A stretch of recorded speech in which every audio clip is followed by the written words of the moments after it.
As we begin this segment, let's talk for just a minute about what's causing the stress in the first place. The stressor is a matter of perception. What's a stressor for one person may not be a stressor to another. That's important to understand.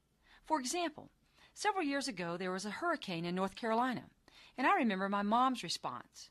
A tree had fallen through the neighbor's roof, and my mom was really scared. She called me, and I have never heard her voice sound so anxious. She was devastated by the hurricane. I'd say my mom was at the level of put up.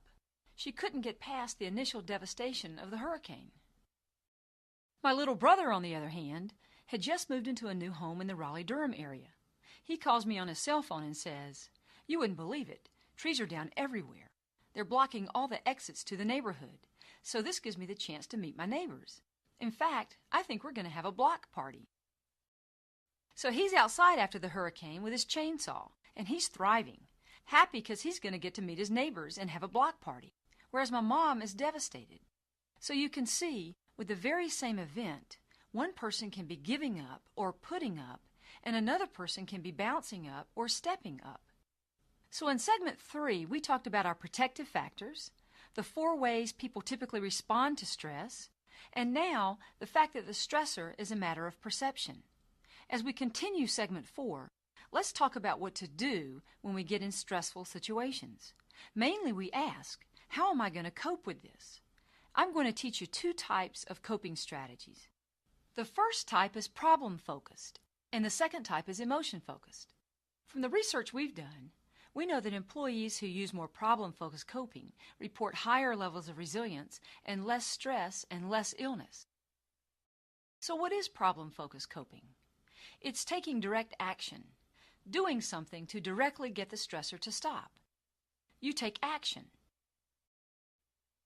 If you don't know what to do, then you make a plan. You think about what you need and do some strategic planning. Another problem-focused coping strategy is positive reframing. Positive reframing is trying to think about the stressor differently. You reinterpret the situation and think about the problem from another perspective. If that doesn't work for you, you can use acceptance. Part of problem-focused coping is accepting the reality of the situation, and then based on that reality, asking yourself, what action can I take? Can I make a plan? How can I think about it differently? But first, you've got to accept the reality of the situation. The last problem-focused coping strategy that you might use is social support. There are 2 types of social support. One is instrumental, which means if I need information or some tangible resources, I might go to my supervisor. The second is emotional. If I need some emotional support, some reaffirming of myself, I might go to a dear friend or trusted colleague. So when using social support, ask yourself, what type of social support do I need, and who is the right person to help me? To review the list on your screen, whenever there's a stressful situation in your life, problem-focused coping strategies are used in an attempt to solve the stressful situation. You take action and do something about it. If you don't know what to do, you make a plan or try to think differently about it. Or you accept the reality of the situation and you go and get some social support. If you think about it, you probably could have told me that list of coping strategies, but we don't practice them every day. It's not easy.